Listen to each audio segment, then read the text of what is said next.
So the next step is pretty complex. I have to figure out how to mount this gear case so that the PTO shaft can come in here, and but the whole mechanism can pivot so that I can tighten this V-belt once it gets on here in the upper pulley. So my theory is that I've created a way to have the entire mounting mechanism here pivot in this plane here, and with that I can either use like a turnbuckle or a strong spring to keep constant tension on this belt so that it doesn't slip. So the reason I have a jack here is I want to be able to show that that this mechanism allows me to pivot that entire gear case. As you can see, it's now much higher there, and this is now closer so that I can loosen that up, put the V-belt on it, and then drop this back down and have that weight keep the, and whatever tension I put on this, keep this belt tight to drive this. So it's, I realize it looks kind of cobbled together right now. That's because it's all just at the initial fabrication point. What I did do was I took a 1-inch shaft and I put it on a lathe, put a hole up the middle of it so I could bolt it straight onto the frame here. And on that 1-inch shaft, I had some material that has a 1-inch hole in the middle. And now, one option that you can use if you want to make a bushing to pivot on a 1-inch shaft is you can take just like 1-inch black iron pipe. The problem is that the way the black iron pipe is made, it actually has, you may not be able to see this, but there's a seam welded up the inside of it so that it doesn't smoothly rotate on a 1-inch shaft. In fact, sometimes that welded seam is so pronounced that it won't even go on a 1-inch shaft. So there's a lot of grinding and filing and everything to try to get that to work. But it will work, and it is one possibility. However, I learned of something that's called material that's DOM, or drawn over mandrel. So this is just a small piece of that. And as you can see, that inside there is no weld mark there. That's because the molten metal is drawn over a mandrel or a shaft here that drives that 1-inch hole up the middle, so there are no weld seams. So it's just one solid tube that you can use for this. So I did buy some drawn over mandrel material that I'm using for this project. And I just thought I'd share that little tidbit of knowledge, because if you really want to get a bushing that is absolutely true in the interior, get drawn over mandrel and specify the internal diameter to whatever you need. So this is now just, as you can see, all the clamps and stuff, it is just held into position. It's pivoting on that drawn over mandrel material on this shaft that I now have bolted to the frame here. I will put another bracket on there and I will weld that into place, which will stabilize that. But for the moment, I have to tell you, that's pretty stable. And it pivots nice and clean in the same arc without any problems. So as you can see, I can take and run that up. I can take and run this up. It's not listening to me. I can take and run this up. Unfortunately, this gear case is really heavy. So see, I can take and run that up, and I can put that belt in there, and I can let that tension maintain on the shaft as it comes out of this gear case. So that's the next project, is trying to get this all lined up and trued up and make sure that everything operates correctly. Well, I thought I would share the struggle bus. What I'm trying to do is rotate the gearbox on the pivot there through its full stroke to make sure that it continues to be aligned with the upper pulley. And it's pretty close, but now let's let it down slowly and we'll continue to check it to make sure that it's still aligned with that upper pulley.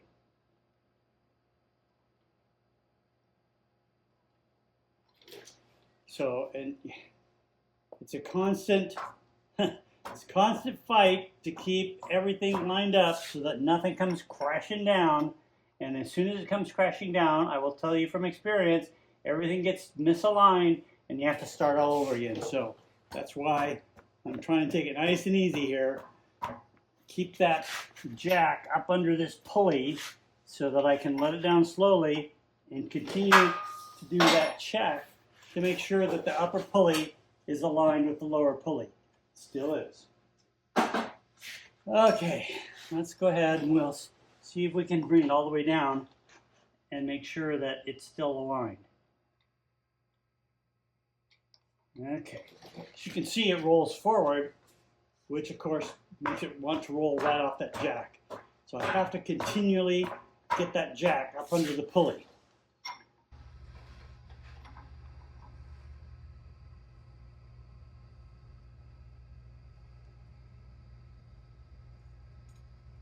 Okay, it's starting to roll off the jack again.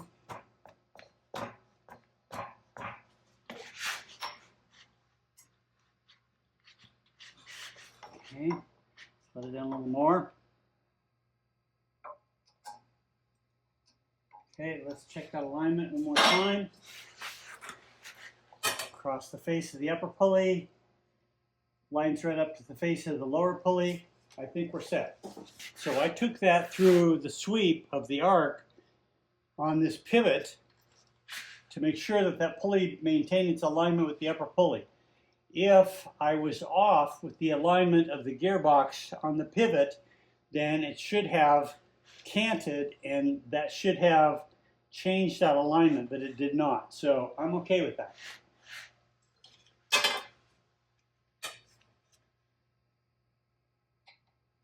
Yep, even the back side of the pulley aligns. So now I'm going to have to take and just tack this. And then, well, let me make sure it's still where I intended it to be. So I will check the offset here. All right, check the offset back here. Yep, I'm okay. It's all okay. So I'll tack, tack, tack, tack, and that will allow me to pull the bolt, which pulls the 1-inch pin, which allows me to pull the entire pivot assembly out of here, and then I can get access to it to weld it like a professional might weld it if I was a professional, which I'm not. So there you go.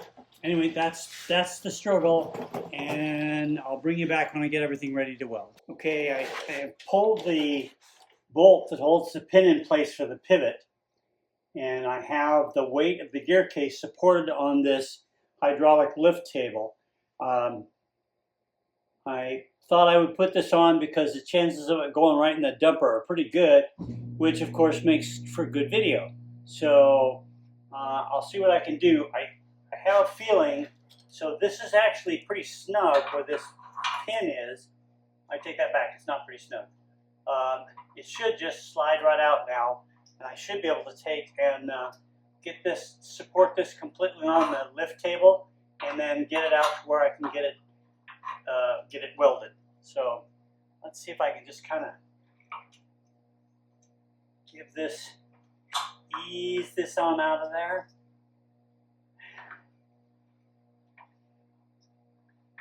Let's see here. Let's see if I can take a little more weight off it. Let's see what happens.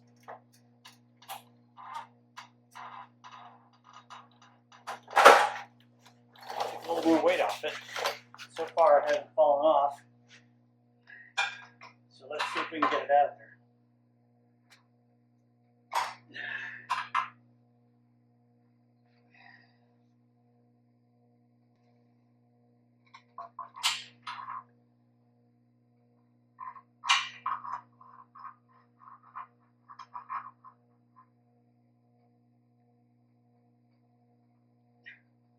Okay, it's just about free agent. At that point, I'll see if I can't pivot it further onto the lift table so that I don't have to worry about it so much. There it is, it's free edge. Look at that. Let's see if I can drop it down any. Yeah, an inch. Okay, so we're gonna have to get this out of here. Sorry about that noise. Get this out of here, and I'm not exactly sure how yet. So I may tack this so that the frame on the gear case is hooked to this square tubing that's part of the pivot, so that I can remove the clamps, which gives me the clearance to get it the heck out of there. Because right now, this clamp's in the way and this clamp's in the way, and it's not getting any better. So let's get the welder set up. We'll tack that, and then we'll pull it out and see what we need to do. Okay, also, if you're looking for really professional video, I can make a couple recommendations of other channels. You're not on one right now, so there you go. Let's see if I can get two from the side here. Tack that. Now you're in the way. There, now you're not in the way.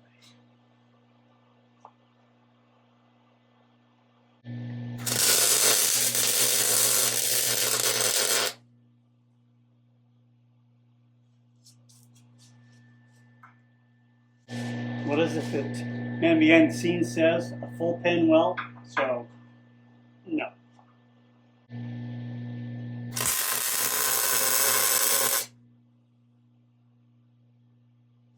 Again, what I'm trying to do is just hold it so I get the clamps off it, so I can get the heck out of it.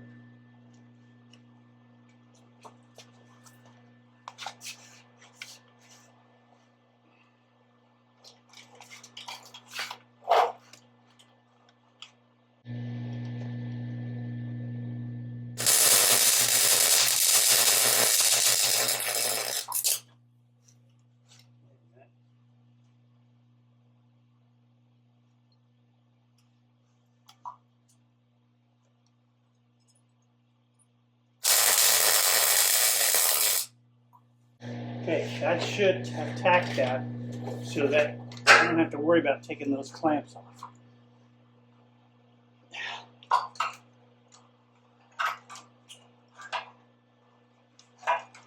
Guess what? Now it doesn't have clearance to get the clamp off it either.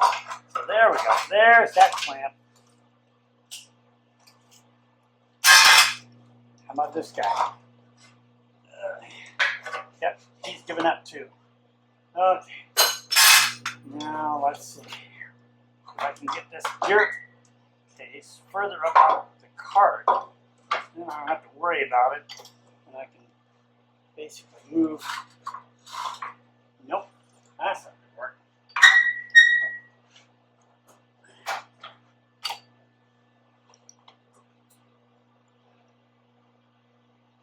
Okay. Here, let's get this off. We can put it back on when we're ready.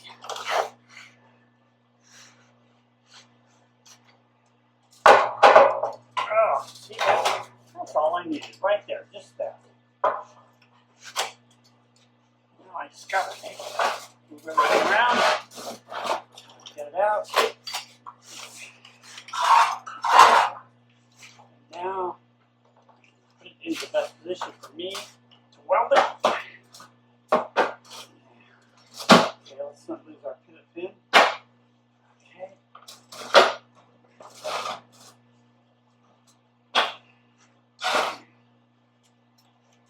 Look here.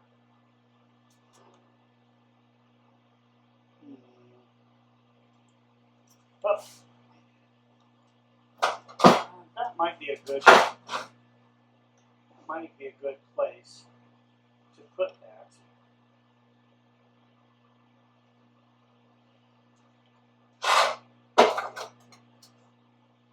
Okay, well, let me see if I can weld that. Like I said, being a rank amateur, I really have to optimize the position for me to do the welding so that it's easier for me to do and I can get these looking welds. That's what we're trying to do now. No guarantees.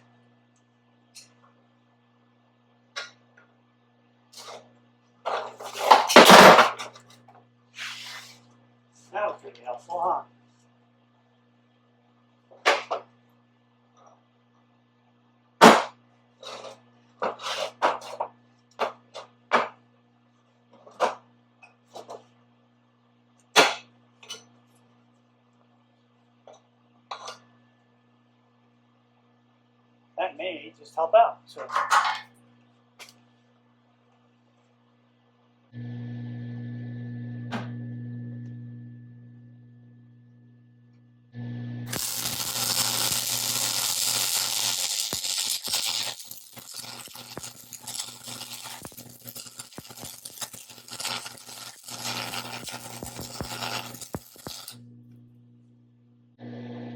Well, it doesn't look professional, but it looks pretty good.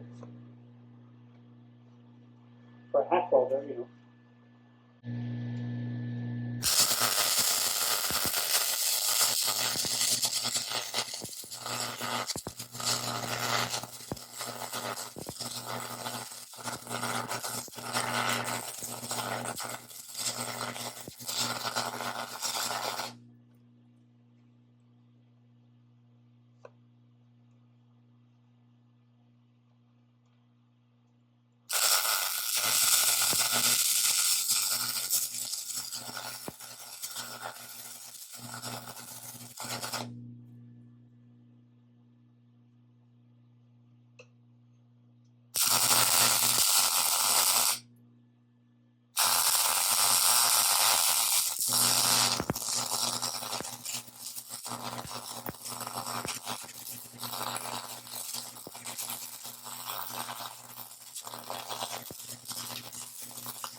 Okay, let's see what else we can do here.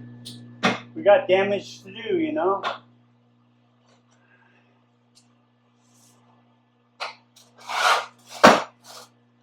Let's see if we can finish up the weld of the pivot. Since we got it right here in position. So.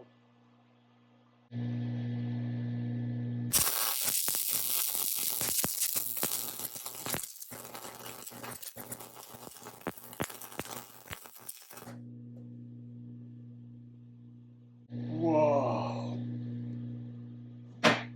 Well, tell me that doesn't look almost like somebody who knew what they were doing.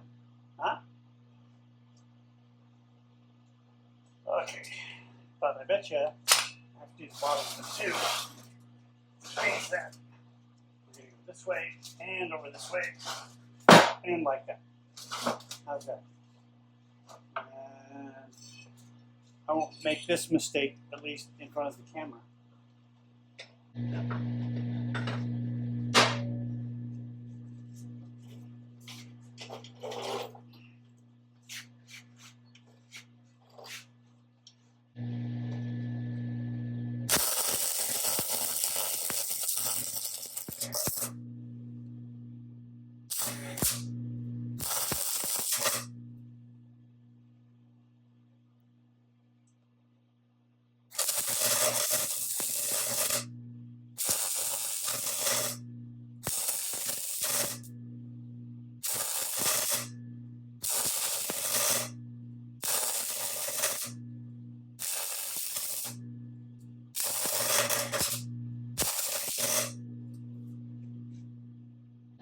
Not great, but it'll work.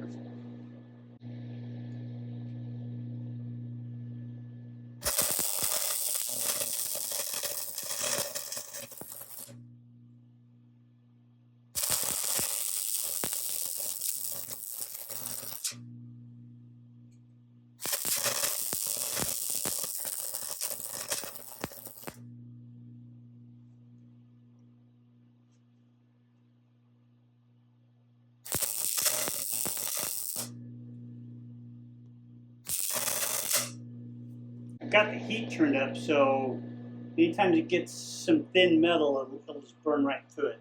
Which is okay, because eventually I'll get to the solid stock here, and then it'll weld just fine.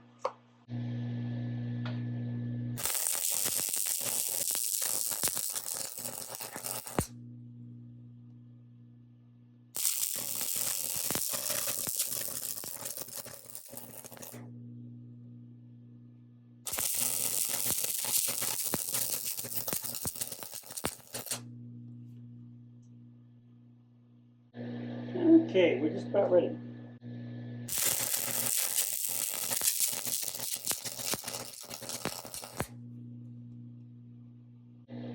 Look at that, huh? Joined it right together. Like it was just one piece all along. Okay, maybe not.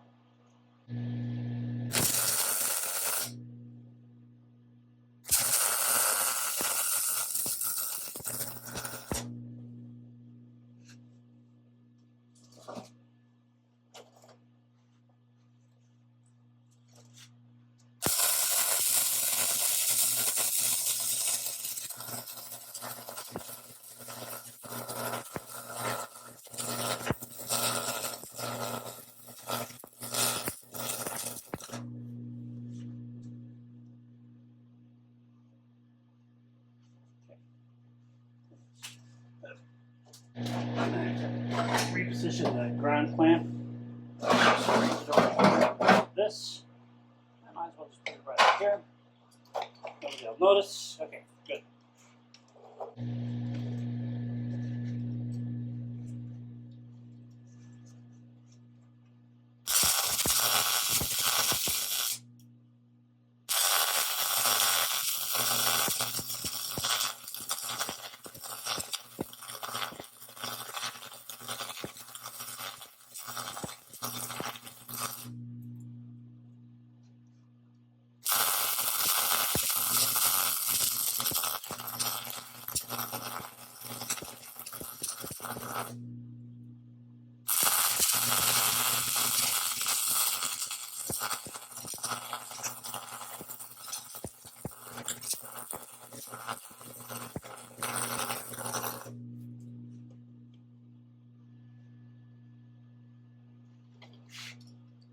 That's the spot. Can you imagine?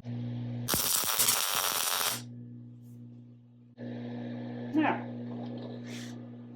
okay, so that is now, the pivot arm is now welded to the bracket, that is welded to the frame, that is bolted to the gear case. So, enough of this welding stuff for a while.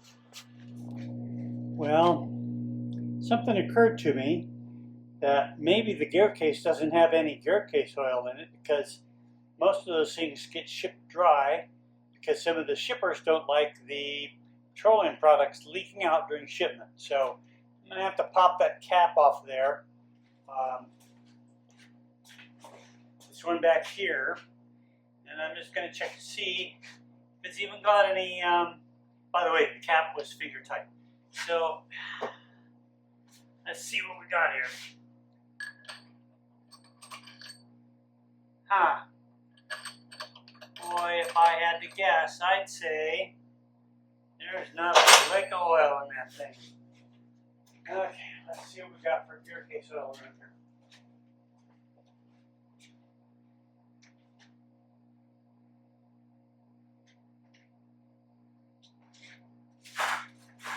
Let's see. Note to self.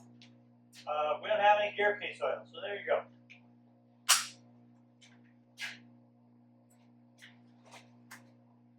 Okay, so the answer is no, I don't have any gear case oil. Yes, I'm going to need to put some in. And no, I don't have any here. So I guess that's that for now. So I think I am going to try to put some gear case oil in there before I get it mounted in the machine. Double check. Gear case oil.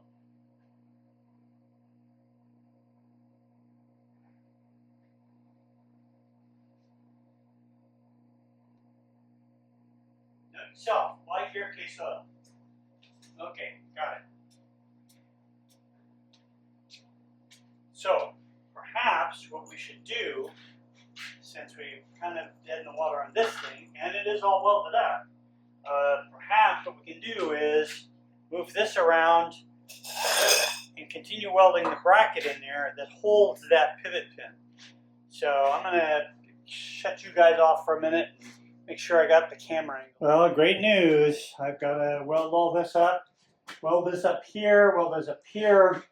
Now this, I could probably weld with the previous heat setting and feed rate, but since this tube is so thin walled, and I already burned a hole through it there, don't look at that.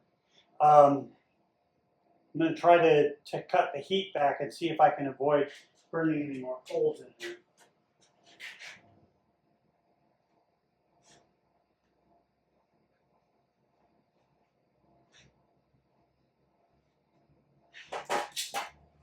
So I could tell you what the settings are because it's like a 6J or 6H or some darn thing like that. But it's some kind of proprietary Lincoln thing that nobody else uses. And so if I tell you that, then it's not going to make any sense to you anyway. So what the heck.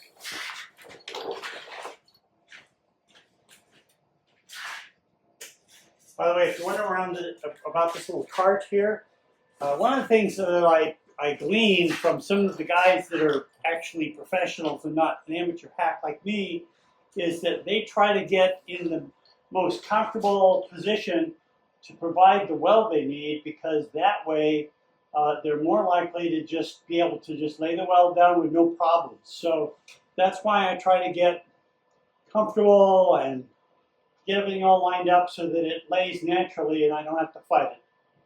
That's my explanation.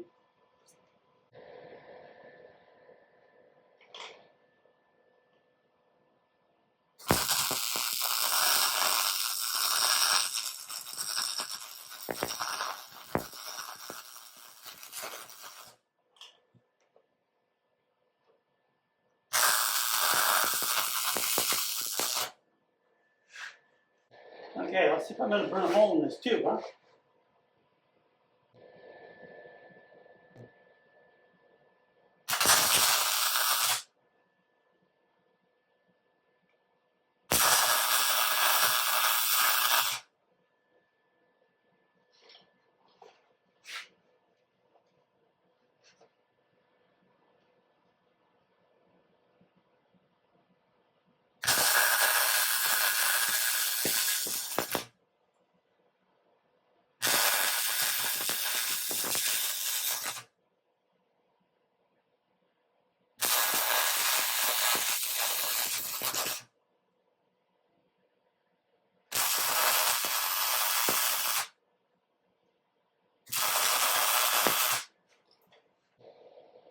No holes in the tube.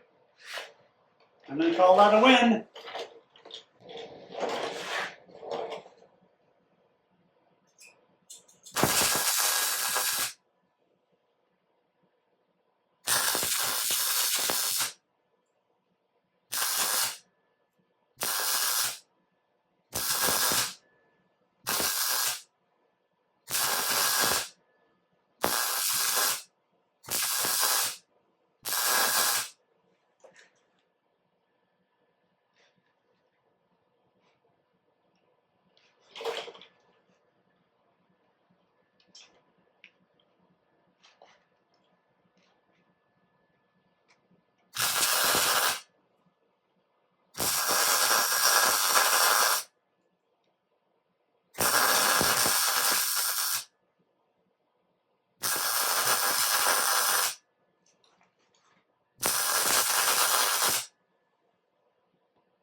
Well, I must have guessed right.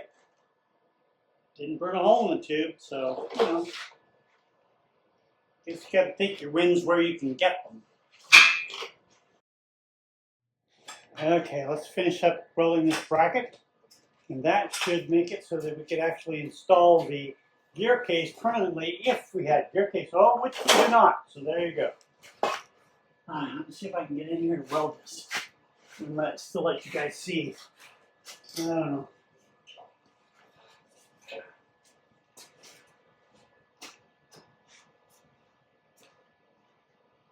I can hear you now. Hey, if you get your fat head out of the way, we can see. Okay.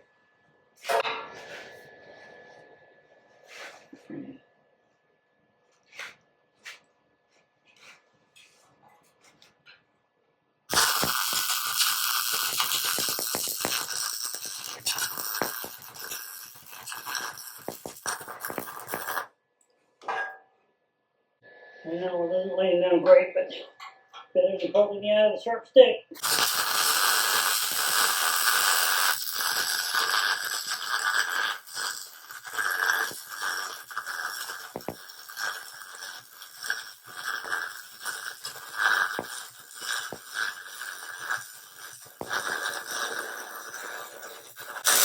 Okay. Done.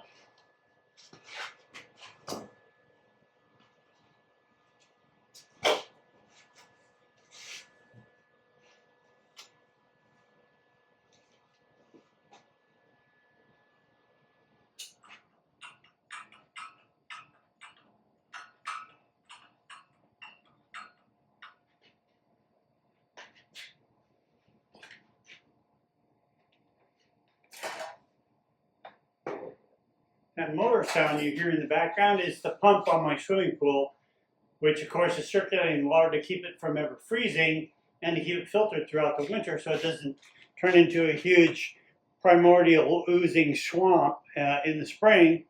But I thought I would leave that sound in there because, you know, it's either that or you hear me or nothing. So if you think about it, you just go, oh man, look at that really cool ambiance sound he has there. Okay, now that we have the dilemma of the gear case figured out, and we probably have all of the ratios correct to get the drum speed at the right rate, now we have to figure out how we're going to put that chute underneath there so that when the barrel tips all the way down, concrete goes down in the chute, there's enough of a slope to it that the concrete will disperse out the chute and go wherever we have taken the entire machine and place the concrete exactly where we want it. I'm also thinking that I may be able to lift the barrel up high enough with the 3-point hitch that I may be able to put a chute extension on there to get the concrete even further out away from the drum itself. Now, if you think about it, the 3-point hitch will be at the far side of the framework of the new cement mixer.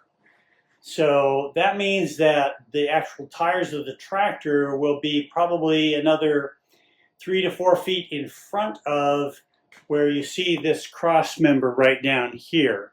So that means that I can actually get this thing out probably with a chute out this side, maybe 4 to 5 feet behind the tractor, which means that I can actually disperse concrete about 5 feet behind the tractor, which means that from both sides I could get a 10-foot square slab without ever having to carry the concrete any further than however far the chute puts the concrete out there. So I'm looking forward to seeing how that shapes up.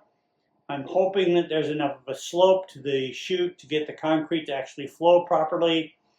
I do have an adjustable top link, so I may be able to take and tip the entire assembly forward at the top here so that it'll even give me more slope on that chute and make that concrete go out where I want it to. The original intent of this project was to make it easier on me so I'm not having to manually move mixed concrete around the job site, that I can actually use the tractor to move the drum, to move the concrete to where I want it, so I'm not putting it in buckets or wheelbarrows and hauling it around a whole bunch of places. So we'll have to see. You can give some thought to this whole chute thing to see if you come up with some good ideas.